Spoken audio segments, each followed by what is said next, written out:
أصلي عليك وكل الوجود صلاة وشوق إليك.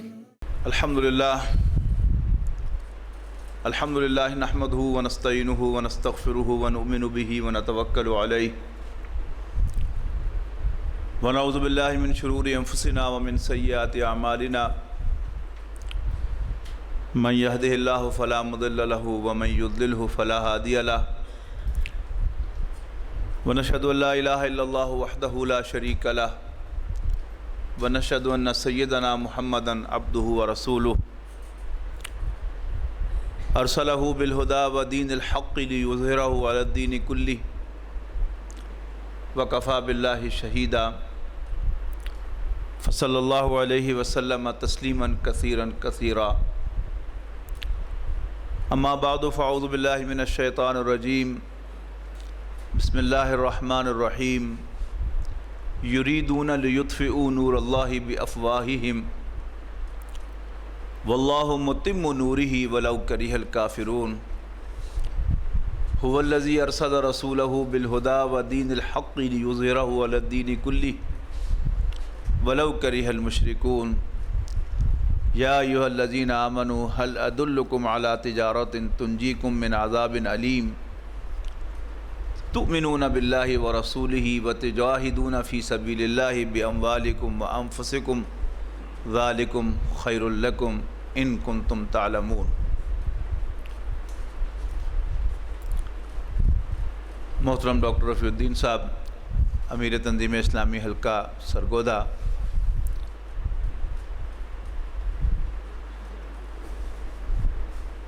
و دیگر رفقائے تنظیم اسلامی اور معزز حاضرین،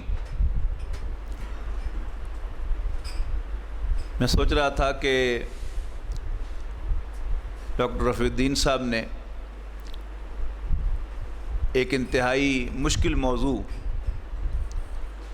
جو یقیناً بانی تنظیم اسلامی استاد مکرم محترم ڈاکٹر اظہار احمد صاحب کے شایان شان بھی تھا اور وہی اس موضوع کا حق ادا کر سکتے تھے، مجھے دیا ہے.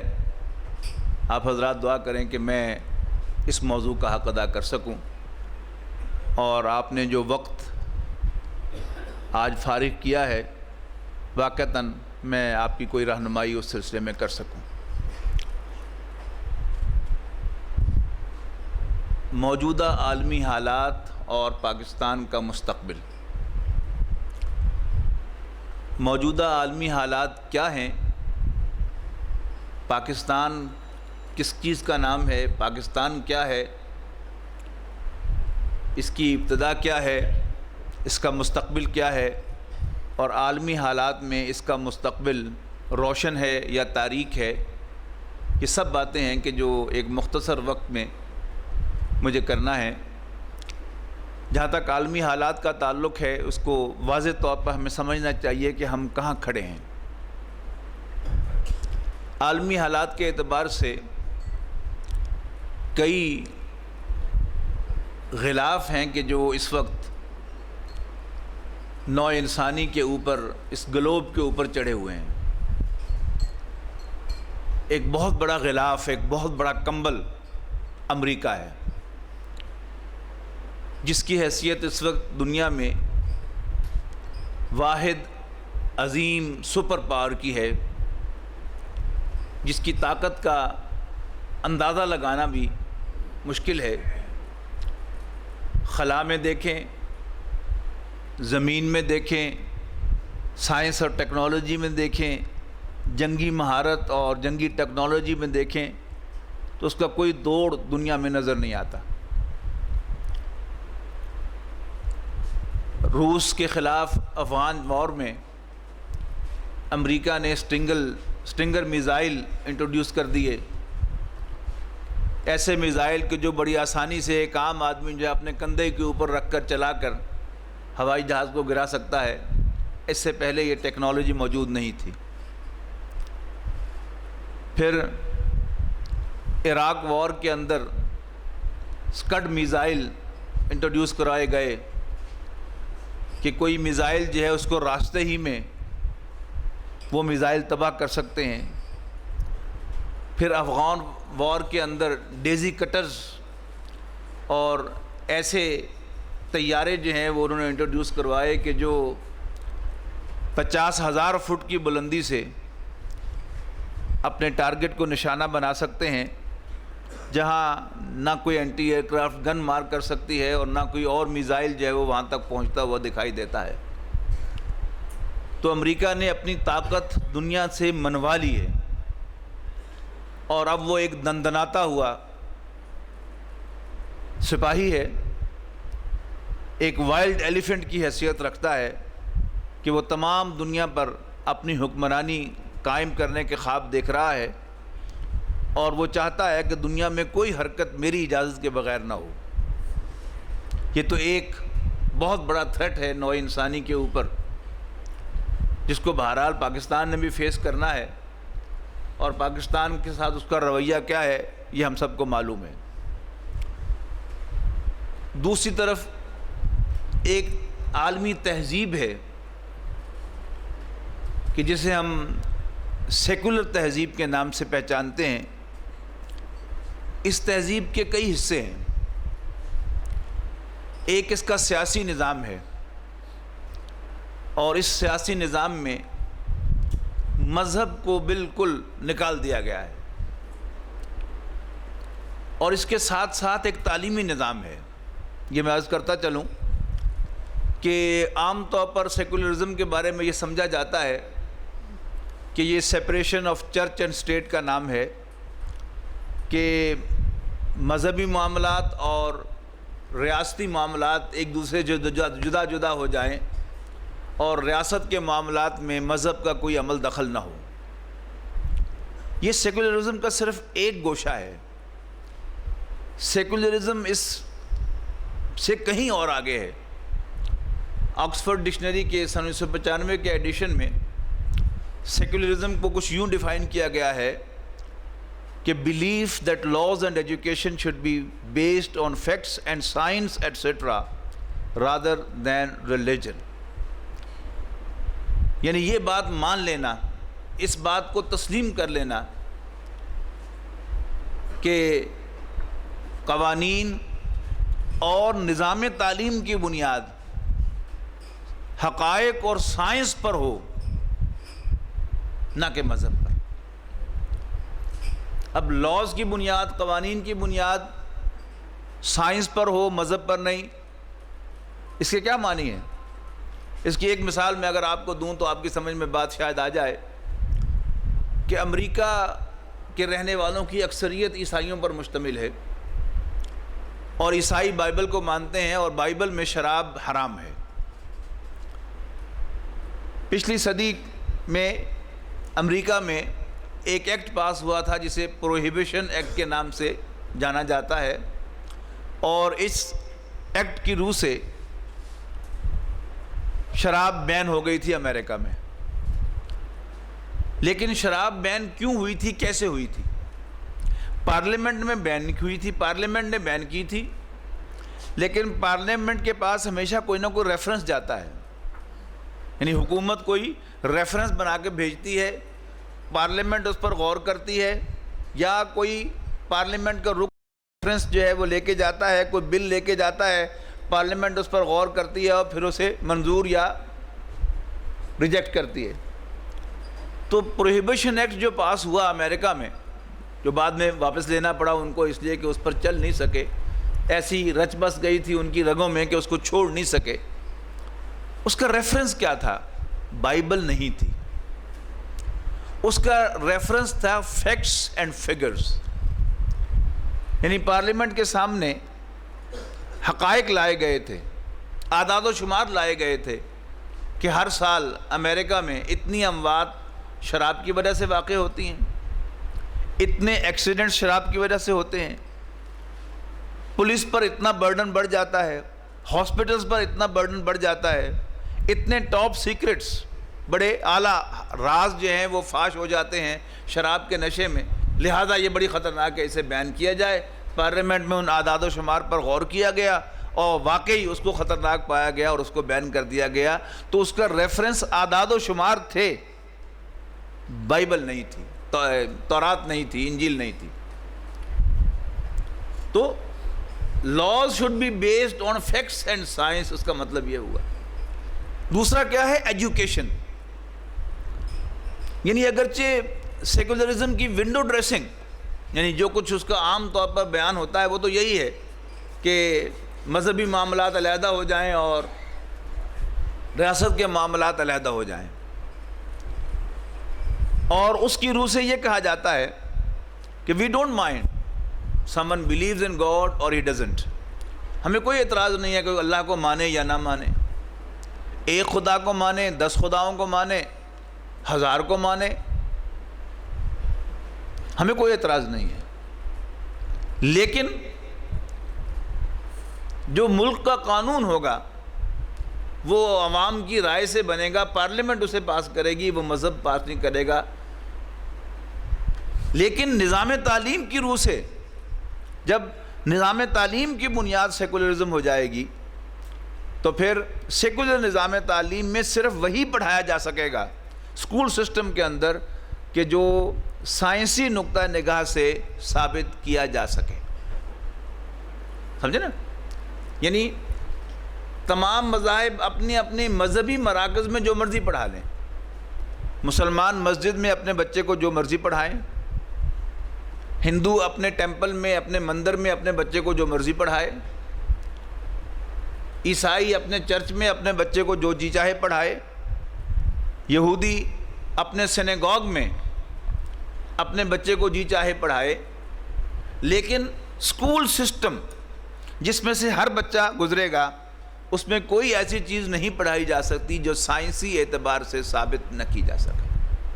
اب آپ غور کیجئے، اب اس کو آپ اسلام کی روح سے اپلائی کیجئے کہ مسلمان ملکوں کے اندر بھی اگر سیکولرزم وہاں کا قانون بن جائے گا تو وہاں اللہ تعالیٰ کا نام اسکول سسٹم میں نہیں آ سکتا، اس لیے کہ اللہ تعالیٰ کا وجود کوئی ویریفائیبل فیکٹ نہیں ہے، اس کو سائنسی طور پر ثابت نہیں کیا جا سکتا. آخرت سائنسی طور پر ثابت نہیں کی جا سکتی. سائنس تو یہی کہتی ہے کہ جب ایک دفعہ کوئی سیل ڈیڈ ہو جائے تو وہ دوبارہ زندہ نہیں ہو سکتا.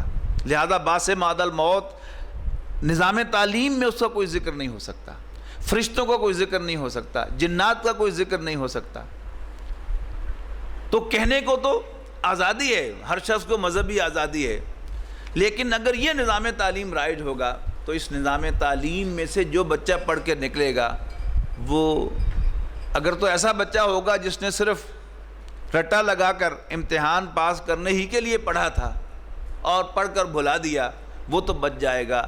لیکن ہر ذہین بچہ جو اس نظام تعلیم میں سے سمجھ کر گزرے گا وہ کبھی اللہ کو نہیں مان سکتا، وہ کبھی محمد الرسول اللہ صلی اللہ علیہ وسلم کو اللہ کا رسول نہیں مان سکتا.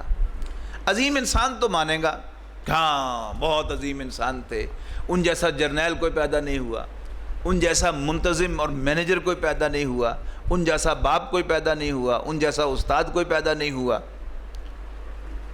ان جیسا معاملہ فہم اور سیاستدان کوئی پیدا نہیں ہوا. اور آپ غور کیجئے گا، یہ وہ چیزیں ہیں کہ جو عام آدمی نہیں سمجھ سکتا جب تک اسے سیکولرزم کی اصل حقیقت معلوم نہ ہو. یعنی نظام تعلیم میں کس خوبصورتی کے ساتھ یہ چیزیں جو ہیں وہ شامل ہوئی ہیں. یعنی اللہ تعالیٰ کے نام کی بجائے نیچر کا لفظ آ گیا، قدرت نے ایسا کیا، قدرت نے ایسا کیا، قدرت نے ایسا کیا. قدرت کیا ہے؟ قدرت اللہ تعالیٰ نہیں ہے. قدرت ایک بلائنڈ فورس کا نام ہے کہ بس آپ سے آپ یہ کائنات چل رہی ہے، اور اس کائنات میں لوگوں کو بیوقوف بنانے کے لیے، مسلمانوں کو یا مذہبی لوگوں کو بیوقوف بنانے کے لیے یہ لفظ نیچر جو ہے وہ بعض دانشوروں نے شامل کر دیا، اس کا اردو میں ترجمہ قدرت ہو گیا. اس قدرت سے مراد اللہ نہیں ہے. اس سارے نظام تعلیم کو آپ پڑھ کر دیکھ لیں، اس کا حاصل کیا ہے کہ یہ کائنات آپ سے آپ رواں دواں ہے. اس کے کچھ قوانین ہیں، قوانین فطرت انہیں کہہ دیا جاتا ہے. ان قوانین کے تحت یہ کائنات آپ سے آپ چل رہی ہے. اس کے پیچھے کوئی پرسونیفائڈ بینگ، کوئی زندہ پرسن وجود نہیں ہے. اور جہاں زندہ وجود ہوگا وہاں یس بھی ہوگا، نو بھی ہوگا، وہاں پسند بھی ہوگی، ناپسند بھی ہوگی. لیکن اس کائنات کے پیچھے یہ قدرت کا نظام ہے جو آپ سے آپ چل رہا ہے، اس میں کہیں یس نہیں، کہیں نو نہیں، کہیں پسند نہیں، کہیں ناپسند نہیں، بس اس نے تو ہونا ہی ہونا ہے، سائنس کا قانون ہے، یہ لاگو ہونا ہی ہونا ہے۔ جبکہ ہمارا ایمان کیا ہے کہ یہ کائنات نہ آپ سے آپ بنی ہے، نہ آپ سے آپ چل رہی ہے، بلکہ اس کا ایک بنانے والا ہے اللہ سبحانہ و تعالی، اور وہی اس کو چلا رہا ہے۔ وہ خبیر ہے، وہ علیم ہے، وہ قدیر ہے، وہ جب چاہے اپنے بنائے ہوئے قوانین کو توڑ بھی سکتا ہے، جب چاہے اپنے کسی قانون کو کسی تھوڑے سے وقت کے لیے سسپینڈ کر سکتا ہے۔ اللہ تعالیٰ ہی نے آگ کو جلانا سکھایا ہے اور اسی کی اجازت سے وہ ہمیشہ جلاتی ہے، لیکن جب وہ آگ سے کہہ دے کہ یا نارو کونی بردم و سلام علی ابراہیم، اے آگ ابراہیم کے لیے علیہ السلام ٹھنڈی اور سلامتی والی ہو جا، تو آگ کی کوئی مجال نہیں ہے کہ ابراہیم علیہ السلام کا بال بھی بیکا کر سکے۔ یہ ہے ہمارا ایمان۔ لیکن یہ جو سائنس کی تعلیم ہے جس کو ہم بڑے شوق سے پڑھتے ہیں، جس کو ہم اپنے لیے باعث فخر سمجھتے ہیں، یہ تعلیم حاصل کر کے نہ انسان اللہ کو مان سکتا ہے، نہ کسی انسان کو اللہ کا رسول مان سکتا ہے۔ عظیم انسان تو جیسا میں نے عرض کیا کہ مان سکتا ہے، لیکن اللہ کا رسول نہیں مان سکتا، آخرت کو نہیں مان سکتا، معجزات کو تسلیم نہیں کر سکتا، اور یہی وہ چیز ہے کہ جو ہم اس نظام تعلیم کے اندر دیکھتے ہیں۔ حضور صلی اللہ علیہ وسلم کی حیثیت اب دیکھیے نظام تعلیم کے اندر کیسے غیر محسوس طریقے سے، جیسے اللہ تعالیٰ کا وجود جو ہے وہ نیچر سے، قدرت سے، فطرت سے ریپلیس کر دیا گیا، اسی طرح رسول اللہ صلی اللہ علیہ وسلم کی سیرت، اس کا تذکرہ نظام تعلیم میں جب ہم پڑھتے تھے تو سیرت النبی پڑھائی جاتی تھی، اور پیدائش سے لے کر حضور صلی اللہ علیہ وسلم کے وصال تک ٹیکسٹ بک کے اندر، یعنی پہلی جماعت سے لے کر 10ویں جماعت تک حضور صلی اللہ علیہ وسلم کی سیرت کا ایک خاکہ جو ہے ایک مسلمان طالب علم کے دل میں بٹھا دیا جاتا تھا۔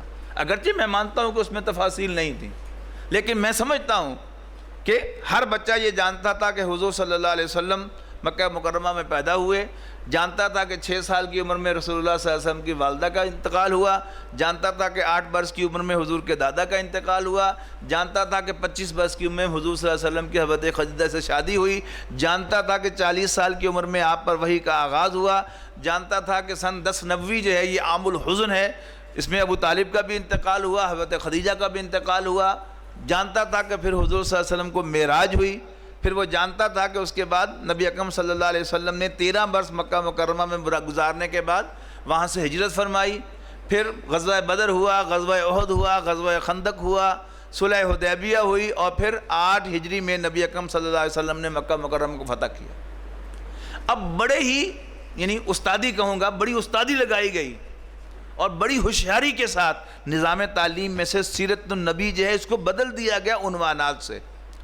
اب کہنے کو کیا ہوا کہ گریجویشن تک اسلامیات کی تعلیم لازمی ہو گئی۔ جنرل ضیاء الحق مرحوم کے دور میں یونیورسٹی گرانٹس کمیشن کا ایک نوٹیفیکیشن آیا کہ no degree shall be awarded until and unless a candidate has passed a compulsory subject of Islamic studies and Pakistan studies، کہ کوئی ڈگری نہیں دی جائے گی جب تک کوئی طالب علم اسلامیات اور مطالعہ پاکستان کا لازمی مضمون پاس نہ کر لے۔ اچھا، اب وہ لازمی مضمون پاس تو کر لے، لیکن ہوا کیا، اس لازمی مضمون میں سیرت النبی جو ہے وہ ریپلیس کر دی گئی کس سے؟ اب حضور صلی اللہ علیہ وسلم کی سیرت کا مطالعہ ہٹا کر عنوانات شامل کر دیے گئے۔ حضور صلی اللہ علیہ وسلم بحیثیت سربراہ خاندان، حضور صلی اللہ علیہ وسلم بحیثیت مدبر و سیاستدان، حضور صلی اللہ علیہ وسلم بحیثیت معلم، حضور صلی اللہ علیہ وسلم بحیثیت کمانڈر ان چیف وغیرہ وغیرہ، یہ موضوعات آ گئے۔ مطلب کیا ہے کہ حضور صلی اللہ علیہ وسلم ایک بڑے ہی ذہین، فطین اور بڑے ہی عظیم انسان ثابت ہوں، لیکن وہ جو اسپیشل حیثیت ہے حضور صلی اللہ علیہ وسلم کی کہ آپ اللہ کے رسول ہیں، وہ آہستہ آہستہ ذہنوں سے اوجھل ہو جائے۔ اور کیسے آتا ہے؟ یعنی آج سے 20 سال پہلے جب ہمارے ملک میں صرف ایک بھی ٹی وی ہوا کرتا تھا، پی ٹی وی، تو آپ کو یاد ہوگا کہ اس میں ربیع الاول کے پہلے 12 دنوں میں سیرت النبی پر مختلف اہل علم اپنے اپنے ذوق کے مطابق، اپنے اپنے علم کے مطابق، اپنے اپنے مبلغ علم کے مطابق سیرت النبی کا بیان کرتے تھے۔ لیکن اب کیا ہوتا ہے؟ اب مذاکرے ہوتے ہیں، کوئی مقرر آپ سے بول نہیں سکتا، وہ اینکر جو ہے ٹرینڈ اینکر جو پی ایچ ڈی کر لیتا ہے، ماسٹرز کرتا ہے اینکرشپ میں، اس کو ٹریننگ دی جاتی ہے کہ کیسے آنے والے کے منہ میں بات ڈالنی ہے. وہ باقاعدہ مہمانوں کا تعارف کرانے کے بعد پہلے مہمان سے کہتا ہے کہ آپ حضور کی صداقت کے بارے میں کچھ بتائیں، پھر اس کو درمیان میں روک کر کہتا ہے کہ دوسرے مقرر سے کہ آپ حضور کی دیانتداری کے بارے میں کچھ ارشاد فرمائیں، پھر درمیان میں بات روکتا ہے، سلام اس پر کہ جس نے گالیاں سن کر دعائیں دیں صلی اللہ علیہ وسلم، اور پھر تیسرے مقرر سے کہتا ہے کہ آپ حضور صلی اللہ علیہ وسلم کے اخلاق حمیدہ کے بارے میں کچھ بتائیں، آپ تو اس بڑھیا کی تیمارداری کے لیے بھی تشریف لے گئے تھے جو آپ پر کوڑا پھینکا کرتی تھی. ایک راؤنڈ ختم ہوا، پھر وقفہ آ جاتا ہے تاکہ جو کچھ سنا ہے وہ بھول جائے، اور پھر ایک دوسرا راؤنڈ آتا ہے، آدھے گھنٹے کا پروگرام ختم ہو گیا. حضور صلی اللہ علیہ وسلم ایک دیانتدار انسان کی حیثیت سے، ایک سچے انسان کی حیثیت سے، ایک انتہائی خلیق خوش اخلاق انسان کی حیثیت سے، ایک انتہائی مدبر انسان کی حیثیت سے، ایک انتہائی بے اعلیٰ معلم ہونے کی حیثیت سے متعارف ہوئے. آپ کی رسالت کا تذکرہ ہی نہیں ہوا. حالانکہ کون مسلمان ہے جو نہیں جانتا کہ حضور صلی اللہ علیہ وسلم سچے بھی تھے، دیانتدار بھی تھے، خلیق بھی تھے، مدبر بھی تھے اور معاملہ فہم بھی تھے. لیکن ہم کون سا کلمہ پڑھ کے دائرہ اسلام میں داخل ہوئے تھے؟ محمد الرسول اللہ کہہ کر داخل ہوئے تھے، محمد صادق کہہ کر نہیں، محمد امین کہہ کر نہیں، محمد خلیق کہہ کر نہیں صلی اللہ علیہ وسلم. حالانکہ ہم آپ کو صادق بھی مانتے ہیں، خلیق بھی مانتے ہیں، امین بھی مانتے ہیں، مدبر بھی مانتے ہیں، سیاستدان بھی مانتے ہیں، سربراہ خاندان بھی مانتے ہیں، لیکن کلمہ کیا ہے؟ محمد رسول اللہ، حضرت محمد مصطفیٰ صلی اللہ علیہ وسلم اللہ کے رسول ہیں.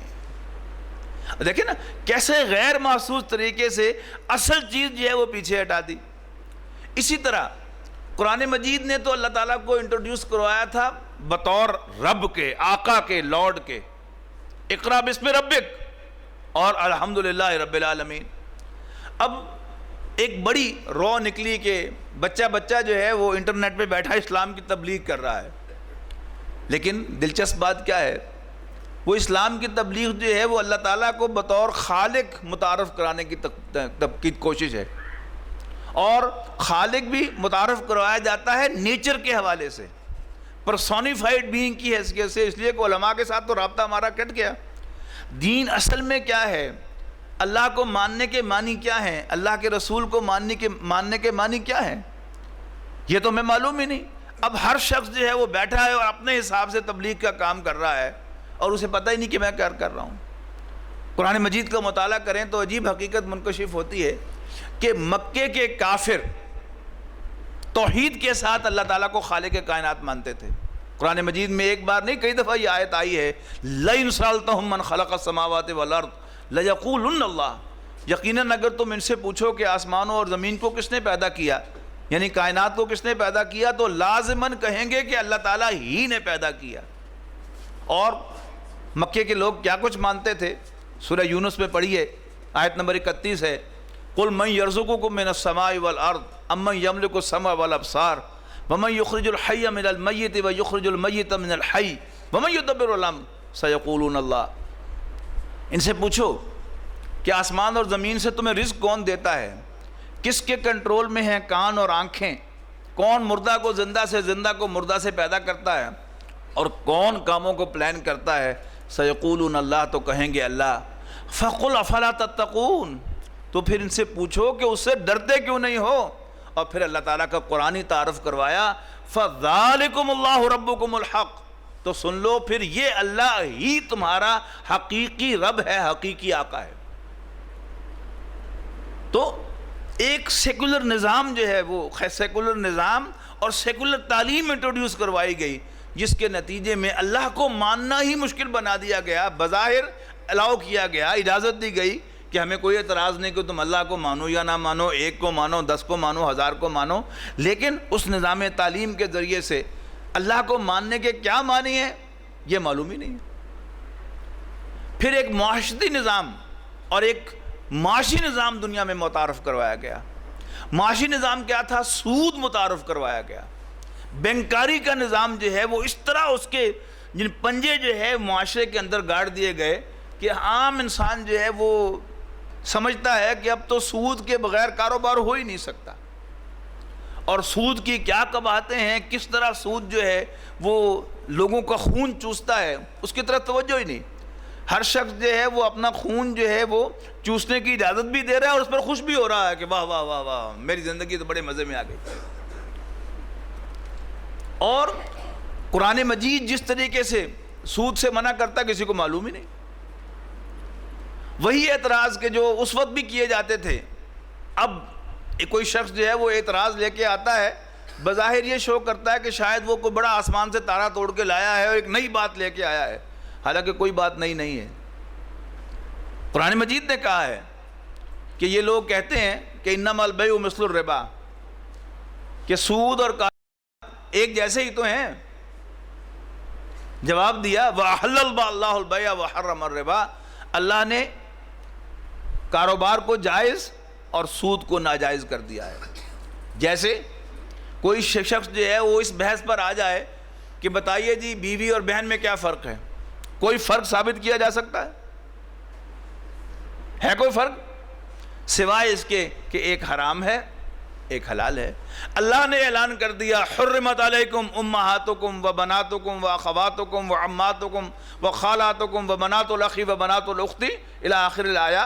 حرام کر دی گئی ہیں تم پر تمہاری مائیں، تمہاری بیٹیاں، تمہاری بہنیں، تمہاری پھوپھیاں، تمہاری خالائیں، تمہاری بھتیجیاں، تمہاری بھانجیاں، آخر تک جو ہے وہ محرمات کی ایک لسٹ دے دی. تو بہن حرام ہو گئی، بھتیجی حرام ہو گئی، ماں حرام ہو گئی، بیٹی حرام ہو گئی. ورنہ کوئی فرق نکالنے بیٹھے تو کوئی فرق نہیں ہے، سوائے اس فرق کے کہ حلال ہے ایک حرام ہے.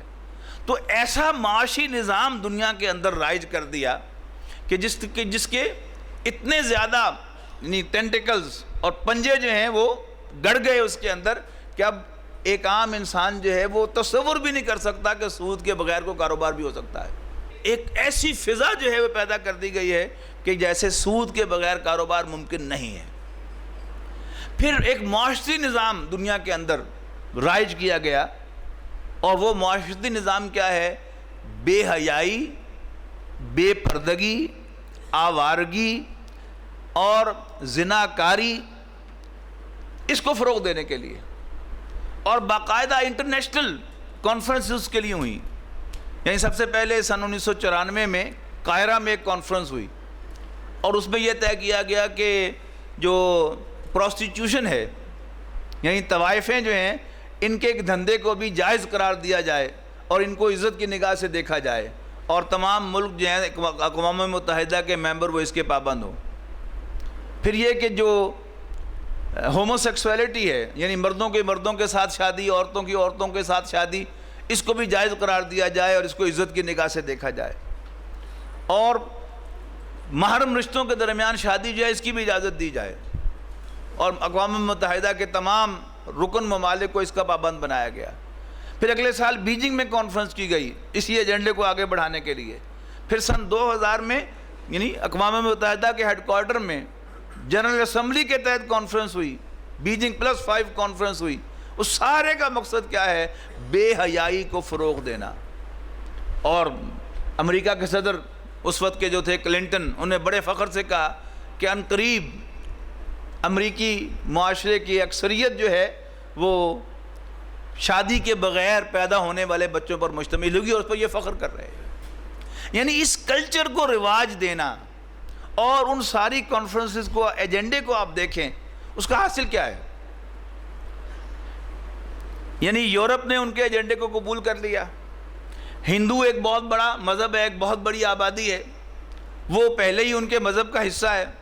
یہ بے حیائی صرف جو کھل رہا ہے ان کو مسلمان کھل رہا ہے کہ مسلمان جو ہے یہ اپنی روایات رکھتا ہے، یہ پردے کی پابندی کرتا ہے، یہ سطر کی پابندی کرتا ہے، یہ بے حیائی کے فروغ کو اچھا نہیں سمجھتا. یعنی خواہ بے حیائی میں کوئی مسلمان ملوث بھی ہو جائے تو گلٹی فیل کرتا ہے، گناہگار سمجھتا ہے اپنے آپ کو. وہ گناہگار نہ سمجھے اپنے آپ کو، بلکہ سمجھے کہ میں اچھا کام کر رہا ہوں. یہ سارا اس کا ایجنڈا تھا.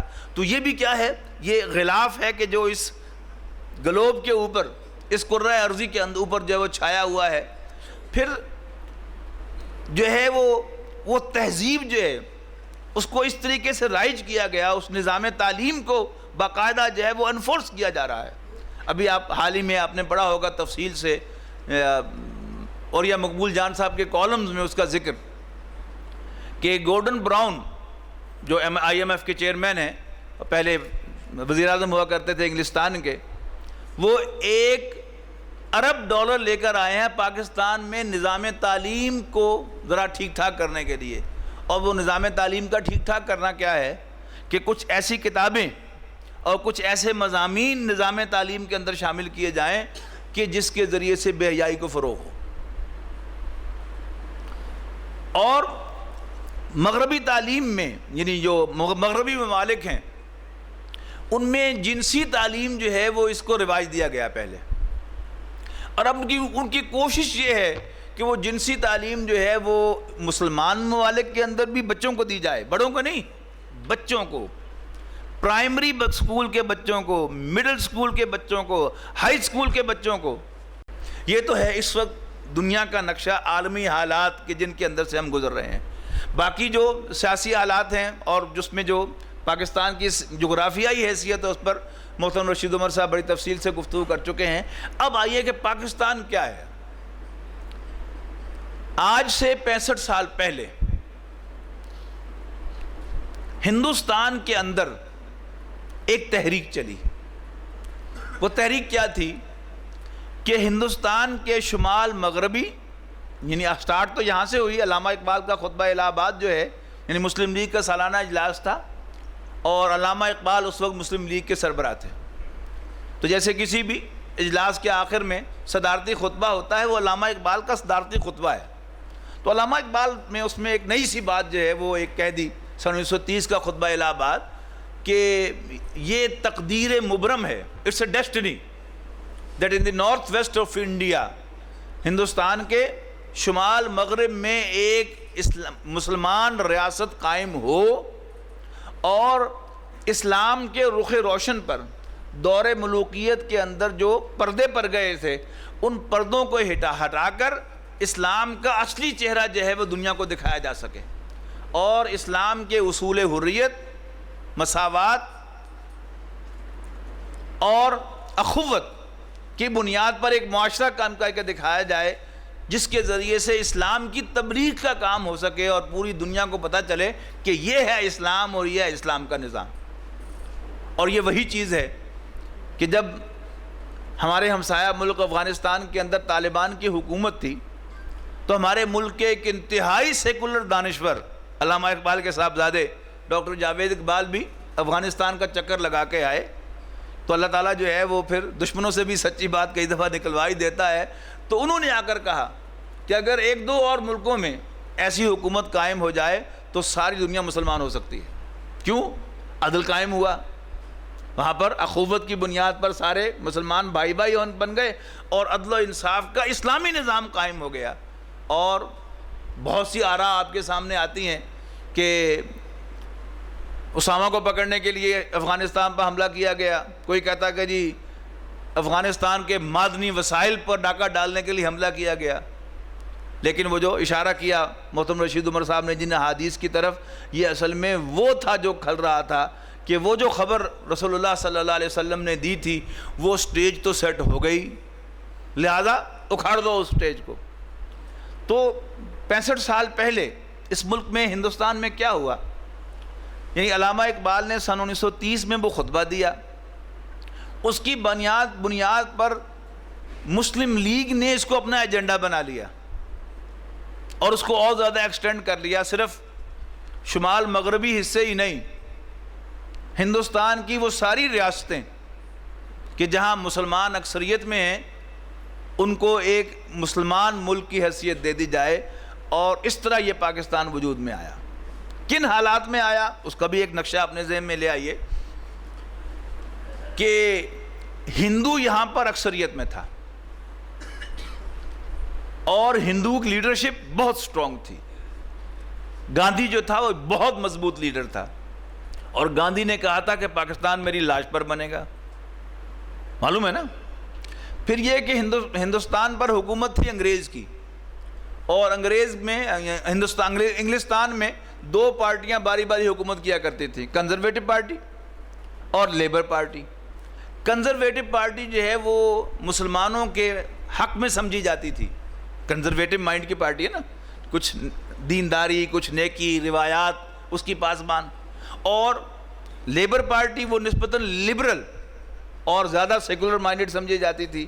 تو یہ سمجھا جاتا تھا کہ کنزرویٹو پارٹی جو ہے یہ پرو مسلمز ہے اور لیبر پارٹی جو ہے پرو ہندوز ہے. لیکن باوجود اس کے کہ لیبر پارٹی کی حکومت تھی, اللہ تعالیٰ نے پاکستان بنوایا. پھر دوسری بات یہ کہ لارڈ ماؤنٹ بیٹن یہاں پر وائس رائے تھا, اور نہرو فیملی کے ساتھ اس کے فیملی تعلقات تھے, لیکن اس کے باوجود اللہ تعالیٰ نے پاکستان بنوایا. پھر یہ کہ کوئی نہیں چاہتا تھا, یعنی پوری دنیا, پورا ویسٹ, سارا سیکولر ورلڈ نہیں چاہتا تھا کہ پاکستان بنے. لہذا ساری دنیا کا پریس, ساری دنیا کی جو سیکولر لیڈرشپ وہ سر جوڑ کر بیٹھی ہوئی تھی کہ کہیں یہ کام ہو نہ جائے. لہذا قائد اعظم کو مختلف طریقوں سے کارنر کرنے کی کوشش. کیبنٹ مشن پلان لایا گیا کہ اچھا یہ ایک دم سے دو حکومتیں چلانا بڑا مشکل ہوگا, تو ایسے کرو دو زون جیسے بنا لو کہ کچھ محکمے جو ہیں وہ مشترک ہوں, خارجہ کا محکمہ ایک ہو, فوج ایک ہو, اور فلاں فلاں محکمے جو ہیں وہ ایک ہوں. پھر آہستہ آہستہ جو ہے وہ علیحدہ ہو جائیں. اور اتنا زیادہ پریشر پڑا کہ قائد اعظم بھی مجبور ہو گئے اس کیبنٹ مشن پلان کو قبول کرنے پر. لیکن اللہ تعالیٰ نے کیا بندوبست کیا کہ نہرو کی مت ماری گئی, اور اس سے کسی اخباری نمائندے نے پوچھا کہ جی یہ تو پھر الٹیمیٹلی تو پاکستان بن ہی جائے گا نا. تو نہرو نے کہا کہ ایک دفعہ بن تو جانے دو, پھر کون اس کو علیحدہ ہونے دے گا. تو جو ہی نہرو کا بیان آیا, قائد اعظم نے فوراً اس سے علیحدگی اختیار کر لی کہ دیکھو یہ ابھی سے کہہ رہے ہیں, کل کو انہوں نے کیا کرنا ہے. پھر ہمارے ملک میں ایوب خان کا دور جو ہے آپ جانتے ہیں کہ وہ مطلق العنان ایک صدر تھے پاکستان کے, یعنی فوج کے اعتبار سے فیلڈ مارشل تھے, اور دوسری طرف سے جیسے تیسے بھی تھے. بہرحال وہ ایک الیکٹڈ صدر تو تھے, اس بیسک ڈیموکریسی سے وہ بہرحال الیکٹ ہو گئے تھے, انہوں نے اپنے آپ کو صدر بنوا لیا تھا پاکستان کا, اور کوئی انہیں چیلنج کرنے والا نہیں تھا. اور جوائنٹ ڈیفنس اسکیم آئی, اور انہوں نے بہرحال اس اسکیم کو تسلیم کر لیا کہ ہندوستان, انڈیا اور پاکستان کا ڈیفنس جو ہے وہ کامن ہو. لیکن پھر نہرو کی مت ماری گئی, اس نے اس کے خلاف بیان دیا, اور پھر پاکستان جو ہے وہ بچ گیا. یعنی یہ ساری چیزیں جو ہیں وہ ہوئیں, لیکن بہرحال اللہ تعالیٰ کے فضل و کرم سے پاکستان بنا. اور یہ پاکستان جو ہے یہ کب بنا؟ اسرائیل سے 1 سال پہلے بنا, یہ بھی نوٹ کر لیجئے. یعنی ایک ہے, جیسے رشید صاحب فرما رہے تھے کہ اللہ تعالیٰ اپنے کام کروانے جانتا ہے اور وہ کرواتا ہے. یعنی ہم کتنے ہی کمزور ہوں, مسلمانوں کے پاس لیڈرشپ کیا تھی وہ تو بعد میں آپ نے دیکھ ہی لیا. یعنی قائد اعظم پہلے تو علامہ اقبال جیسا ایک مفکر جو ہے وہ پاکستان کا پولیٹیکل لیڈر بھی تھا. یہ بھی شاید دنیا کی تاریخ میں واحد ہی واقعہ ہوگا کہ جو اتنا بڑا انٹلیکچوئل ہو وہ سیاست میں بھی اتنا ایکٹیو ہو کہ ایک بہت بڑی سیاسی پارٹی کا وہ سربراہ ہو, اور پھر اس کے خلوص کا یہ عالم ہو. یعنی یہ بھی تاریخ میں کبھی ہوا نہیں, کم سے کم پاکستان کی تاریخ میں تو کبھی نہیں ہوا کہ کوئی لیڈر جو ہے وہ اپنی کرسی خالی کر کے پوری دنیا میں سے ڈھونڈ ڈھانڈ کر لائے کہ وہ جو بیٹھا ہوا ہے انگلستان میں محمد علی جناح نامی شخص جو ہے وہ اس کرسی کا زیادہ اہل ہے, اسے خط لکھ کر بلائے, اس کو قائل کرے کہ تمہاری قوم کو تمہاری ضرورت ہے, اس کو بلائے, اپنی سیٹ سے پرے ہٹ جائے اور اس کرسی پر بٹھائے اس کو. اور وہ لیڈر بھی اللہ تعالیٰ نے کیا عطا کیا کہ نہیں, سچائی, دیانتداری, یعنی وہی جس کا ذکر میں نے کیا لارڈ ماؤنٹ بیٹن کا, کہ ایک مرتبہ لارڈ ماؤنٹ بیٹن نے قائد اعظم کو بلایا اور سیاسی رشوت دینے کے لیے انہیں وزارت آفر کی. تو قائد اعظم گئے, ملاقات ہوئی, گفتگو کرتے رہے, خاموشی سے سنتے رہے. تو جب اٹھ کے آنے لگے تو وائس رائے آف انڈیا یعنی برٹش گورنمنٹ کا وائس رائے انڈیا کا لارڈ ماؤنٹ بیٹن، وہ انہیں دروازے تک چھوڑنے کے لیے آیا اور اس نے دروازے پر پہنچ کے ہاتھ بڑھایا تو قائد اعظم نے ان کی طرف ہاتھ نہ بڑھاتے ہوئے وہاں سے منہ موڑا، یہ کہتے ہوئے do you think I am purchasable, تم مجھے بکاؤ مال سمجھتے ہو؟ تو ایسا لیڈر اللہ تعالیٰ نے عطا کیا اور اس کے ہاتھوں پاکستان بنوایا، اور پھر معجزے پہ معجزہ پاکستان کا بن جانا اللہ تعالیٰ کی طرف سے کوئی خاص اسکیم ہے جس کے تحت یہ ہو رہا ہے۔ یعنی وہ جو ساری احادیث آپ کو جن کا حوالہ دیا ہے، سنانے کا تو وقت نہ تھا نہ ہے، کہ نبی اکرم صلی اللہ علیہ وسلم نے وہ جو احادیث میں فرمایا تھا کہ خراسان سے فوجیں چلیں گی، جھنڈے چلیں گے، اور ان کو کوئی سرنگوں نہیں کر سکے گا یہاں تک کہ وہ ایلیا میں جا کر یعنی فلسطین میں جا کر نصب ہوں گے۔ یہ سیناریو کیا ہے کہ اسلام بظاہر جو ہے وہ دب جائے گا، پے بپے اسلام کو سیٹ بیکس پہنچیں گے، جیسے آئے دن ہم دیکھتے ہیں، یعنی ایک چراغ روشن ہوا افغانستان کے اندر لیکن طالبان کی حکومت ڈسمس کر دی گئی، بہت بڑا سیٹ بیک ہے، اور آئندہ کے لیے دور دور تک کوئی روشنی نظر نہیں آ رہی، اور پورے اسلامی ممالک کے اندر، سارے مسلمان ممالک کے اندر جو حکمران ہیں وہ ڈرتے ہیں کہ ہو کہیں ہم نے اسلام کو آگے بڑھانے کا نام بھی لے لیا تو ہماری حکومت ختم کر دی جائے۔ اسلام سے محبت تو ان کے ہے نہیں، ان کو تو اصل سارا کار اپنی کرسیوں سے ہے، تو وہ حکومت ختم ہو گئی۔ تو یہ جو ہے اب اس کا ایک دنیا کے اندر موجود ہے، تو پاکستان اللہ تعالیٰ نے بنوایا اس سب کے الرغم، اور اسرائیل سے پہلے بنوایا، اور پھر ساری دنیا نے زور لگا لیا کہ پاکستان ایٹمی طاقت نہ بنے، لیکن پاکستان اللہ کے فضل و کرم سے ایٹمی طاقت بنا، اور چوری چھپی نہیں ہے اب کوئی بات، سب کو معلوم ہے کہ پاکستان ایٹمی طاقت ہے، اور یہ ایٹمی طاقت ہونا جو ہے یہ بھی پاکستان کی سلامتی کا ایک بہت بڑا ذریعہ ہے۔ اب جو دنیا میں اس وقت ہو رہا ہے اس کو آپ دیکھیے کہ وہ کیا ہو رہا ہے، یعنی وہ جو نظریاتی سطح پر سیکولرزم کا فروغ ہے وہ تو جاری ہے، اور نظام تعلیم کے اندر جو اب وہ پخیں لگانے کی کوشش کر رہے ہیں وہ تو ہے ہی ہے، اور پھر سیاسی نظام کے اندر یعنی اسی وہ جو عورتوں کے سلسلے میں کانفرنسیں ہوئی تھیں اسی کا ایک جز تھا کہ جی تمام جو بھی ادارے ہیں عوامی نمائندگی کے ان سب میں عورتوں کو بھرپور نمائندگی دی جائے۔ اچھا اب کیا ہوا، دنیا کے کسی اور ملک میں اقوام متحدہ کی اس ہدایت پر عمل ہوا کہ نہیں ہوا؟ پاکستان میں 100% ہو گیا۔ جنرل پرویز مشرف صاحب نے ڈٹ کر یعنی جو شہری ادارے ہیں یا یونین کونسلز ہیں یا ڈسٹرکٹ کونسلز ہیں ان میں بھی، صوبائی اسمبلیوں میں بھی، قومی اسمبلی میں بھی اور سینٹ میں بھی عورتوں کی نمائندگی جو ہے وہ 33% کروا دی۔ سب کچھ ہو رہا ہے، تو ایک طرف دیکھیں تو بظاہر ایسا معلوم ہوتا ہے کہ یہ کام جو ہے وہ ممکن نہیں ہے۔ اب اسلام پاکستان کے نام پر بنا، اب ایک جو اس کے مخالف کام ہو رہا ہے اس کو اس اعتبار سے بھی آپ نوٹ کریں کہ پاکستان بنا تو اسلام کے نام پر، یعنی کوئی بڑے سے بڑا دشمن بھی اسلام کا وہ یہ نہیں کہہ سکتا کہ اسلام کے نام پر پاکستان نہیں بنا۔ اب اس میں کیا کیا وہ ہیرا پھیریاں کی جاتی ہیں وہ بھی آپ کے سامنے ہے، یعنی کوئی کہتا ہے یہ تو صرف نام لیا گیا تھا لیکن قائد اعظم کا بھی مطلب یہ نہیں تھا، اور اس میں ایسے ایسے جھوٹ جو ہیں وہ بولے گئے ہیں کہ آپ سنیں تو حیران رہ جائیں۔ اکثر آپ نے سنا کہ قائد اعظم کی ایک تقریر کا حوالہ دیا جاتا ہے کہ پہلی کانسٹیٹیوئنٹ اسمبلی جو پاکستان کی تھی، دستور ساز اسمبلی، اس میں قائد اعظم نے تقریر کرتے ہوئے کہا تھا now a Hindu will cease to be a Hindu and Muslim will cease to be a Muslim, not in the political sense, not in the religious sense but in the political sense, as religion is the private affair of the individual۔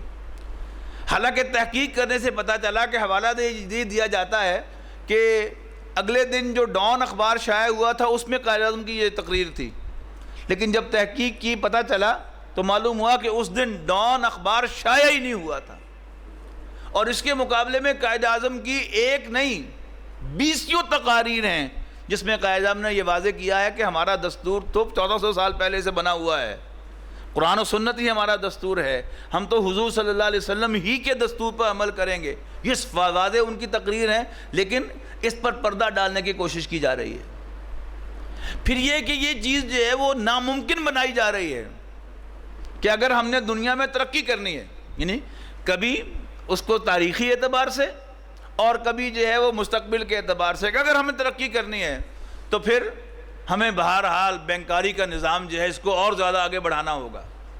اگر ہم نے ترقی کرنی ہے تو پھر ہمیں parliament جو ہے وہ سیکولر انداز میں آگے چلانی ہوگی، قانون سازی، اور ادھر کی بات اور ادھر کی بات، یہ سب کیا ہے؟ اسلام کے راستے روکنے کے لیے. اور سارے کے سارے حکمران دنیا میں آج جو بیٹھے ہوئے ہیں وہ سب کے سب جو ہیں وہ امریکہ کے بٹھائے ہوئے ہیں اور ویسٹ کے بٹھائے ہوئے ہیں، اور وہ سب یہی ایجنڈا لے کر بیٹھے ہوئے ہیں کہ وہ اس چیز کو اور زیادہ آگے بڑھائیں گے.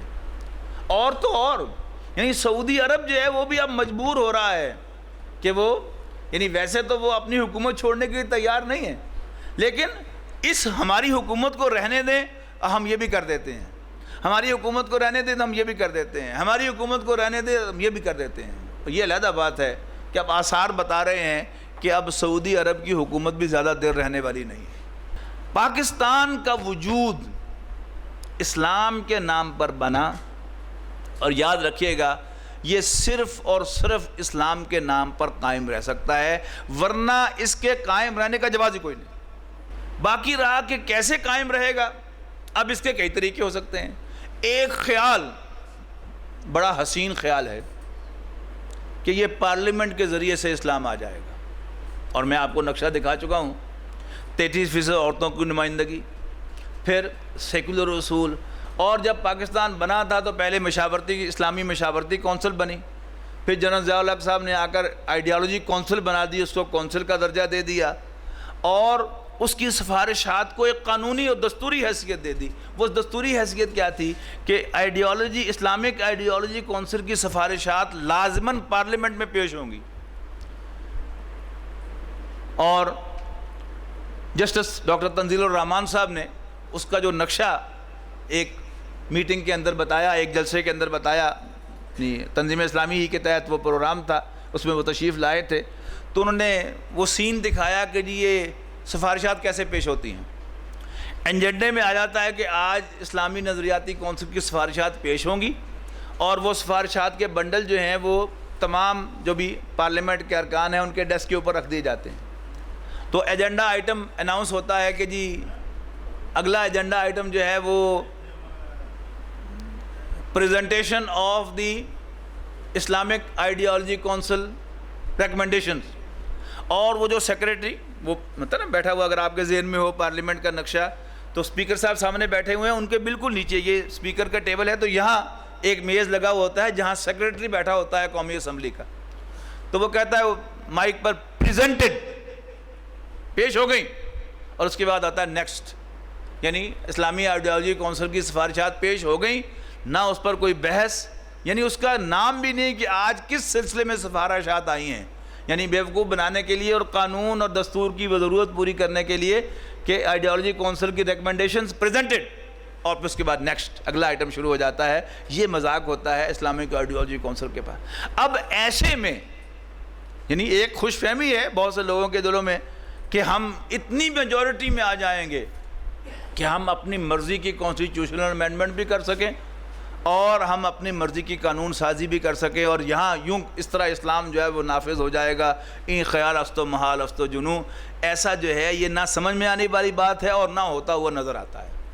اور دن بدن جو اسلام پسند لوگ ہیں ان کی نشستیں کم سے کم ہوتی چلی جا رہی ہیں، اور جو آ بھی رہی ہیں بڑے کمپرومائز کے ساتھ، یعنی سیکولر لوگوں کے تعاون کے ساتھ وہ نشست حاصل کی جاتی ہے، اور ایسی نشست پر کوئی اسلام کا کام نہیں ہو سکتا.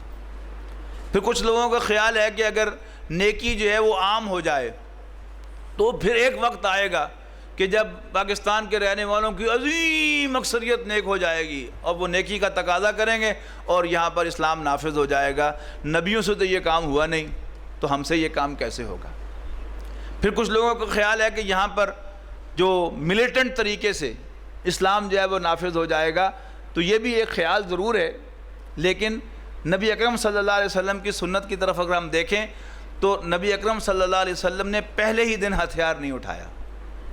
حضور صلی اللہ علیہ وسلم کی سیرت کا ایک پورا منہج ہے جس کا میں نے ذکر کیا نا کہ بڑے غیر محسوس طریقے سے وہ منہج جو ہے وہ نصاب تعلیم سے نکال دیا گیا ہے.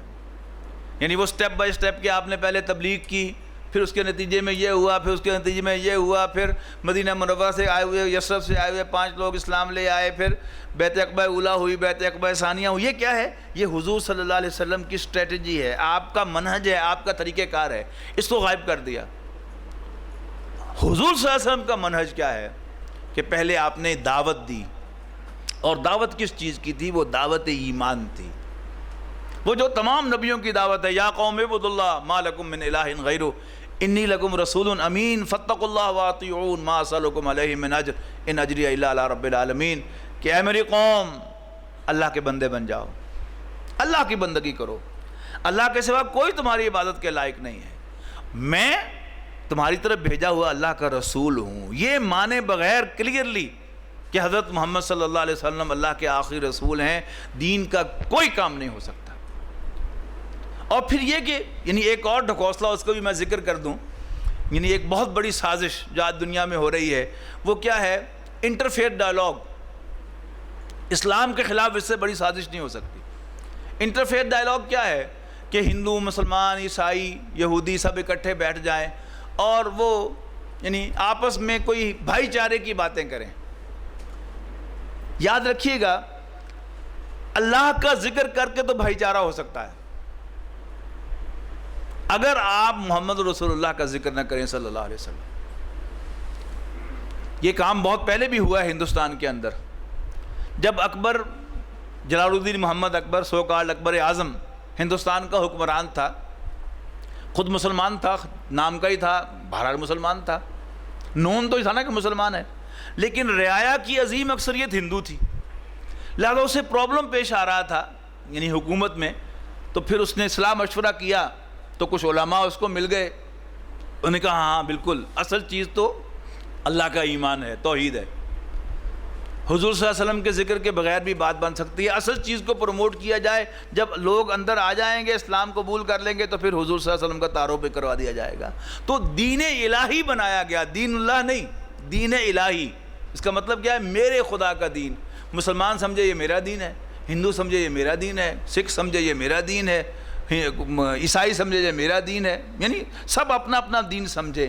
یہ کیسے ممکن ہے اگر حضور صلی اللہ علیہ وسلم کو بیچ میں سے ایک طرف کر دیا جائے؟ تو کیا ہمیں وہ اسلام قابل قبول ہے جو حضور صلی اللہ علیہ وسلم کے تذکرے کے بغیر ہو؟ ہرگز نہیں. اسی لیے آپ نوٹ کیجئے گا، یعنی اکبر کے خلاف، جہانگیر کے خلاف کون کھڑا ہوا؟ حضرت مجدد الفسانی رحمۃ اللہ علیہ. اور ان کے مکتوبات پڑھیے، اس میں اصل زور کس پر ہے؟ ایمان بالرسالت پر. جسے علامہ اقبال نے بجا طور پر وہ سلام جو پیش کیا ہے کہ حاضر ہوا میں شیخ مجدد کی لحد پر، وہ خاک کے ہے زیر فلک مطلع انوار، گردن نہ جھکی جس کی جہانگیر کے آگے، جس کے نفس گرم سے ہے گرمی احرار، وہ ہند میں سرمایہ ملت کا نگہباں. واہ واہ، بہت خوب خراج تحسین پیش کیا ہے کہ ہندوستان سے اسلام کی جڑ کاٹی جانے والی تھی، لیکن اللہ تعالیٰ نے حضرت مجدد رحمۃ اللہ علیہ کو کھڑا کیا اور انہوں نے اسلام کی حفاظت کی. وہ ہند میں سرمایہ ملت کا نگہباں، اللہ نے بر وقت کیا جس کو خبردار. تو یہ انٹرفیکٹ ڈائلاگ، حضور کا ذکر کیے بغیر اسلام کو پیش کرنا، یہ بھی اسلام کے خلاف بہت بڑی سازش ہے. اور یہ جو یہود و نصارہ سے ہمیں بڑا پیار آ رہا ہے، کس بات کا پیار آ رہا ہے؟ آج کے دور میں میں بھی نہیں مانتا، آپ بھی نہیں مانیں گے کہ کوئی بچہ بھی ایسا ہو سکتا ہے کہ جسے آج کے انٹرنیٹ کے دور میں یہ پتہ نہ ہو کہ محمد صلی اللہ علیہ وسلم نامی ایک شخص تھے عرب کے اندر جنہوں نے دعویٰ کیا تھا کہ میں اللہ کا رسول ہوں. کوئی ایسا بچہ آج ہو سکتا ہے؟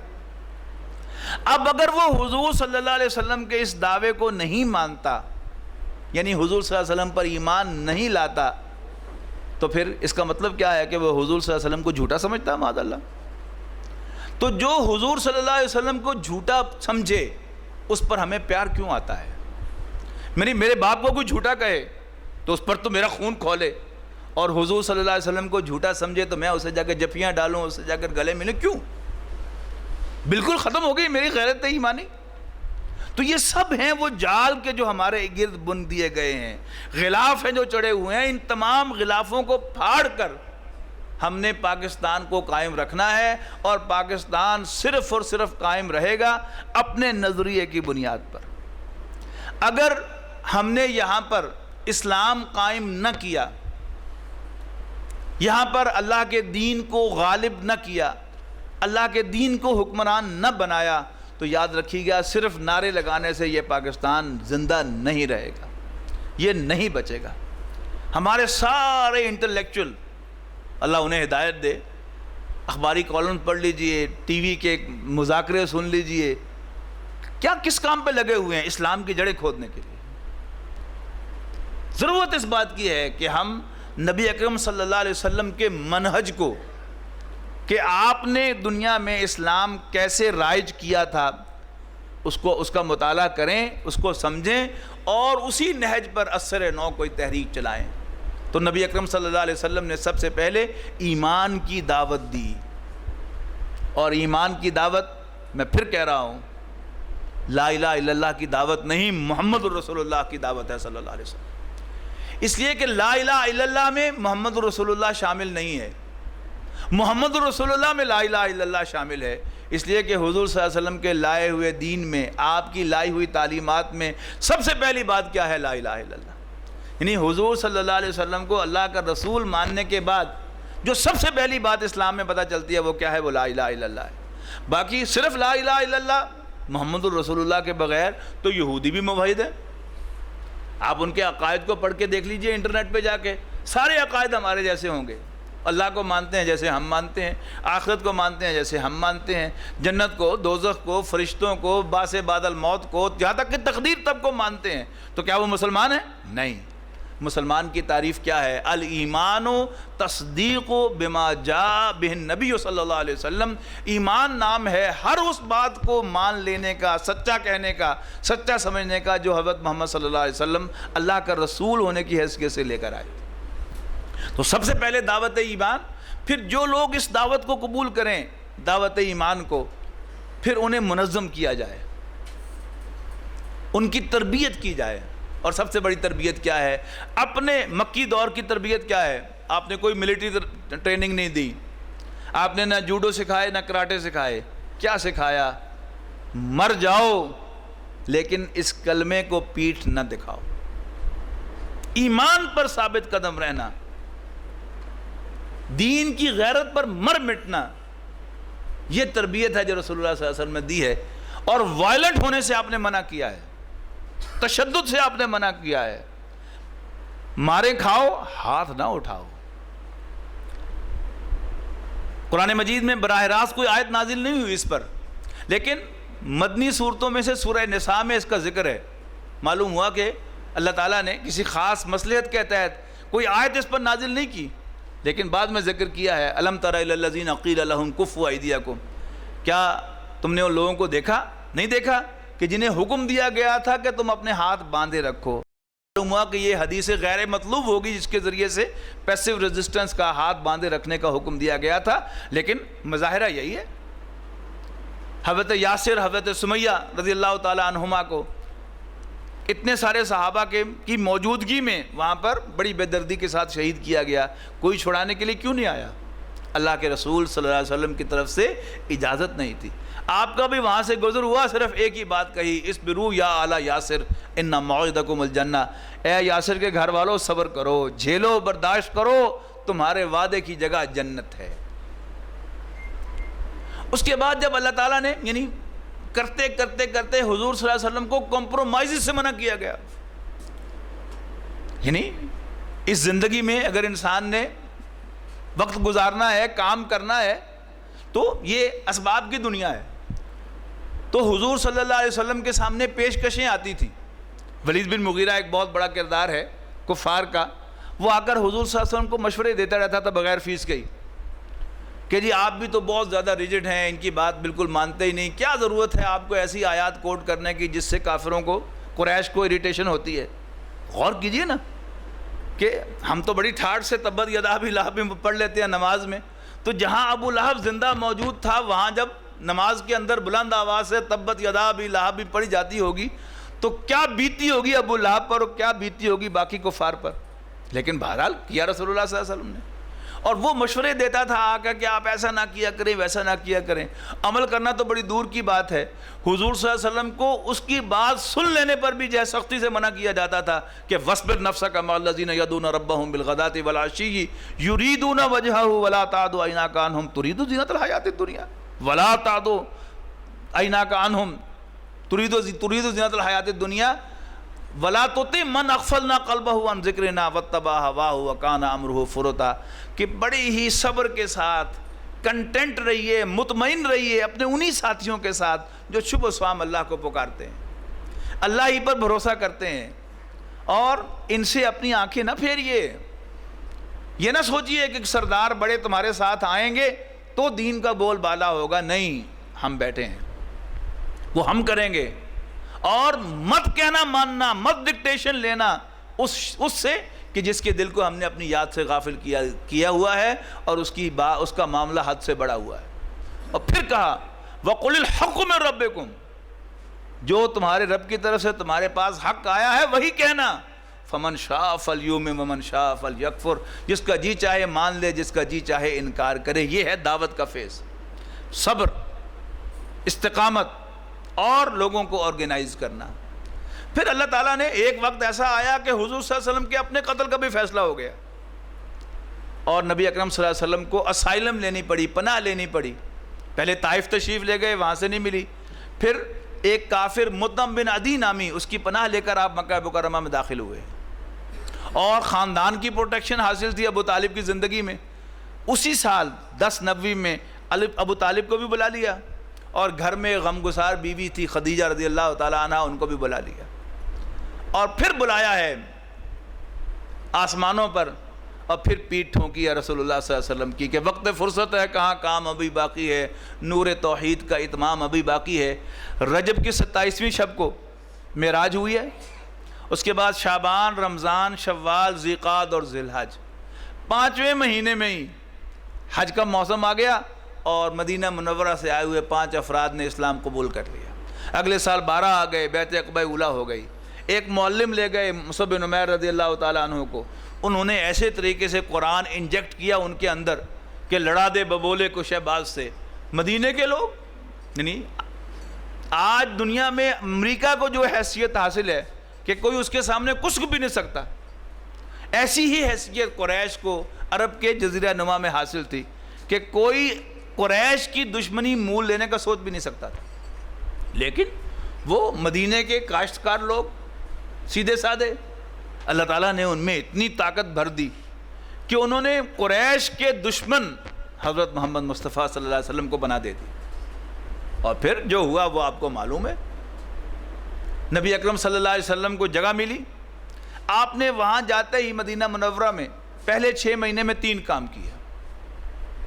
نمبر 1, آپ نے مسجد نبوی تعمیر فرمائی. نمبر 2, مہاجرین اور انصار میں مواخات قائم کی, بھائی چارہ قائم کیا. اب تفصیل میں جانے کا وقت نہیں ہے. نمبر 3, مدینے میں اندرونی طور پر آپ نے امن قائم کرنے کے لیے میثاق مدینہ, اوس خزرج, حضور صلی اللہ علیہ وسلم کی قیادت میں مہاجرین, اور یہود کے 3 قبیلے بنو نذیر, بنو قینقاع اور بنو قریظہ, ان کے درمیان وہ پیکٹ کرا دیا اور سیکیور کر لیا اپنی حیثیت کو کہ ہم سب ایک ہیں, اور جب بھی کوئی بیرونی طاقت ہم میں سے کسی پر حملہ آور ہوگی تو سارے فریق مل کر دفاع کریں گے, اور ہر قبیلہ اندرونی طور پر اٹونومس ہوگا, خود مختار ہوگا. ہاں, آپس کے جھگڑے وہ ٹیبل کے بیٹھ کے طے کریں گے, اور اگر کوئی جھگڑا طے نہیں ہو سکے گا تو آخری فیصلہ رسول اللہ صلی اللہ علیہ وسلم کا ہوگا. تو گویا مدینہ منورہ کی اس شہری ریاست کے صدر, کانسٹیٹیوشنل ہیڈ رسول اللہ صلی اللہ علیہ وسلم بن گئے. اور پھر جب یہ کام ہو گیا تو آپ مدینہ منورہ سے باہر نکلے, اور غزوہ بدر سے پہلے 8 مہمیں بھیجی ہیں رسول اللہ صلی اللہ علیہ وسلم نے, یاد رکھیے گا.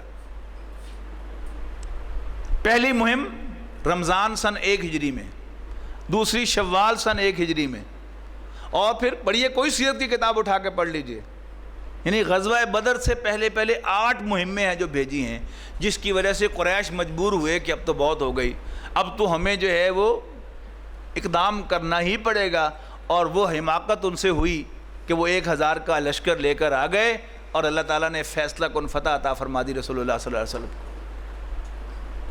اور پھر نوٹ کیجئے، یہ کیلنڈر ہمارے ذہنوں میں ہونا چاہیے، کیسے ماننے والے ہیں رسول اللہ صلی اللہ علیہ وسلم کے، کہ آپ کی سیرت کا کوئی خاکہ بھی ہمارے ذہنوں میں نہ ہو۔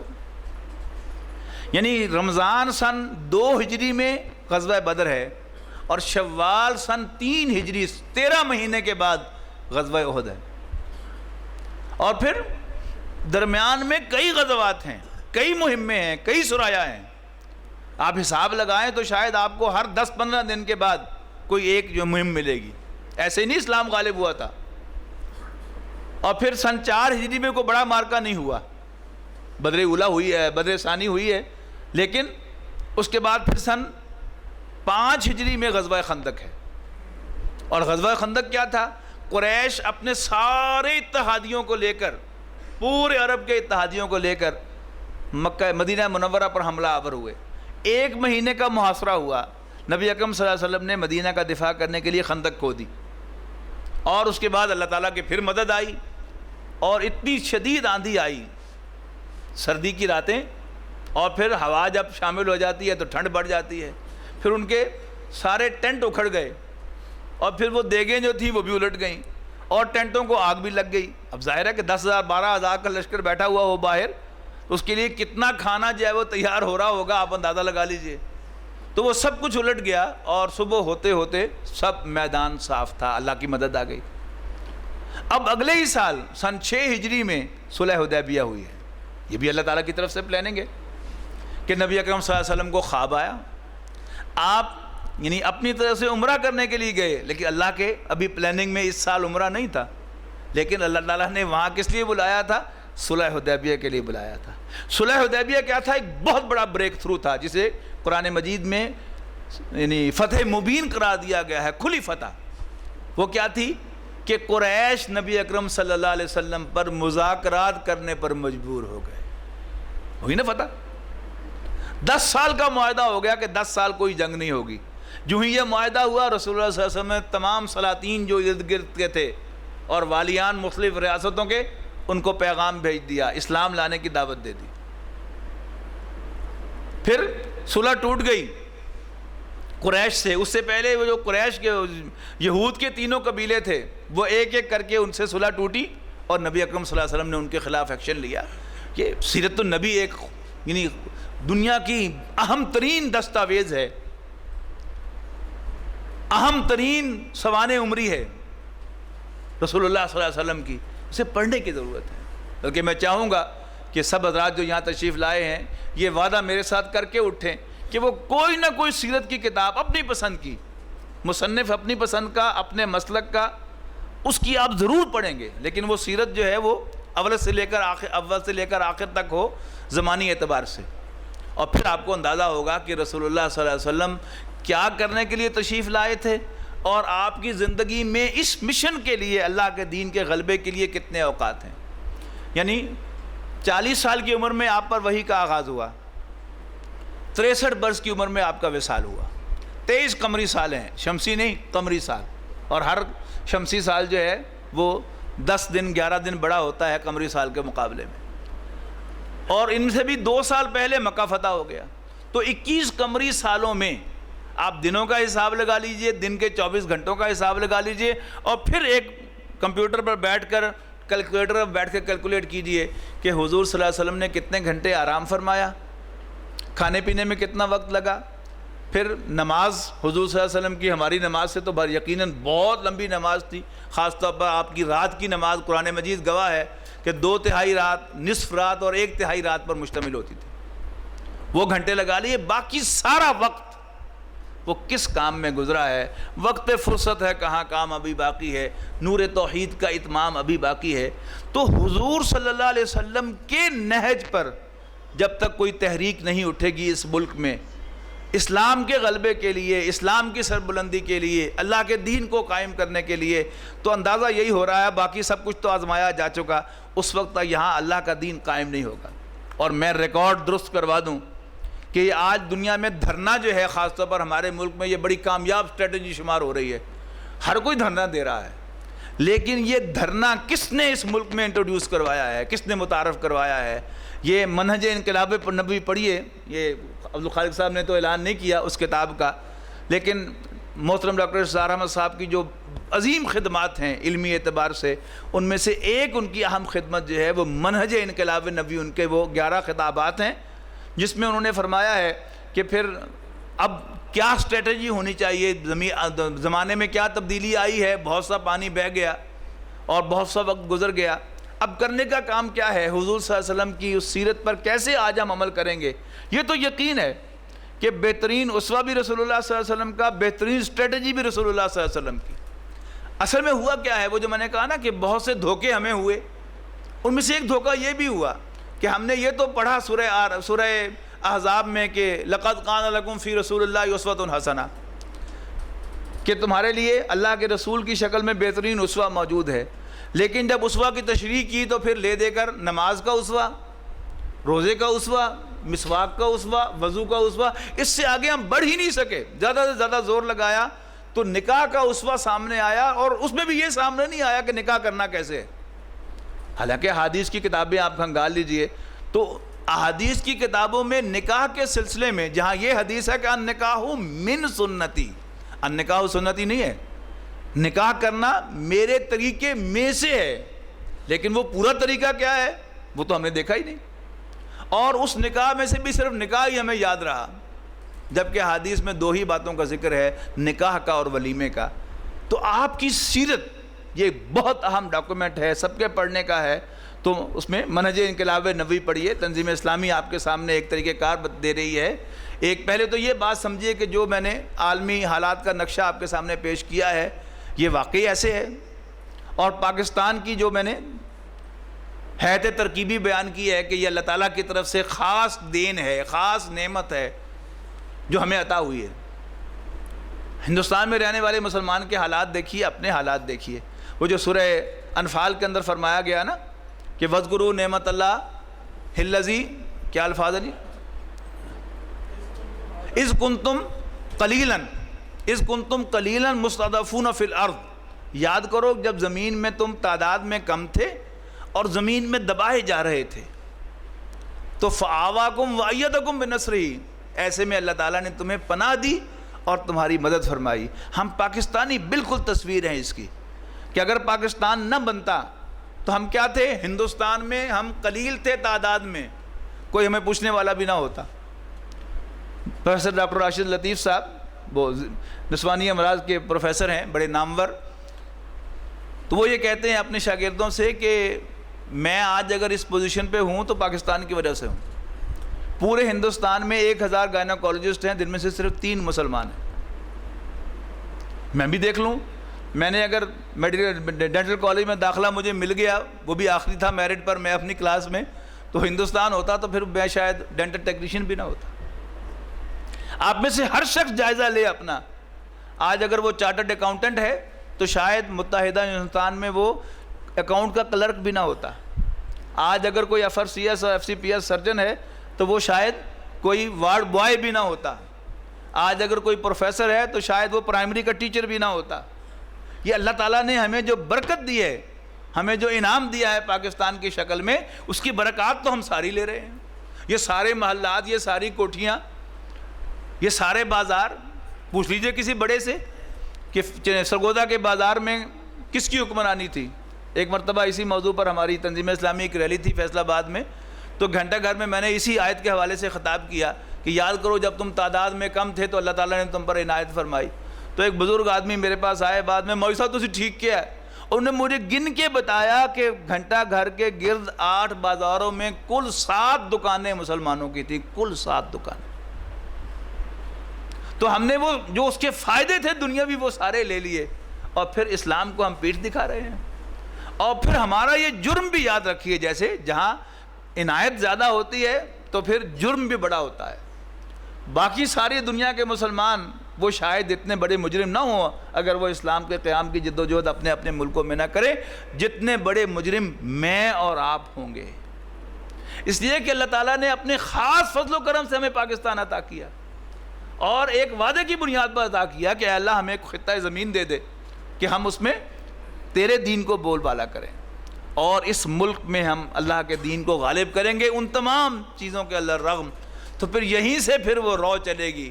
پھر یہ خطہ زمین ہی انشاءاللہ پورے کرۂ ارضی پر اسلام کے غلبے کا نقطہ آغاز بنے گا. تو یہ کتنا بڑا اعزاز ہے. اور اگر ہم نے اس اپرچونٹی کو مس کر دیا تو پھر ہم جیسا مجرم بھی کوئی اور نہیں ہوگا. میں آپ حضرات کا بہت زیادہ مشکور ہوں کہ آپ نے بڑی توجہ سے ایک طویل گفتگو میری سنی ہے. اللہ تعالیٰ سے دعا ہے کہ میری باتوں میں جہاں کہیں جھول رہ گیا ہے اللہ تعالیٰ اپنے فضل و کرم سے اس کو پورا کر دے. کوئی غلط بات میری زبان پر آ گئی ہے تو آپ کو بھلا, اور جو بھی کام کی بات اللہ تعالیٰ نے میری زبان پر سے جاری کی ہے اللہ تعالیٰ آپ کے دلوں میں بٹھا دے اور آپ کنسیڈر کریں اس چیز کو کہ واقعی ہماری کوئی ذمہ داری ہے, اور وہ ذمہ داری ہے تو اس ذمہ داری کو پورا کرنے کے لیے ہمیں کیا کرنا ہے اور ہمیں کچھ اس کے لیے کام کرنا بھی ہے یا نہیں کرنا. بس جی, میں تنظیم اسلامی حلقہ سرگودا کا بھی مشکور ہوں کہ انہوں نے مجھے آج آپ حضرات سے گفتگو کرنے کا موقع عطا فرمایا ہے. اقول قولی ھذا واستغفر اللہ لی ولکم ولسائر المسلمین والمسلمات. أصلي عليك وكل الوجود صلاة وشوق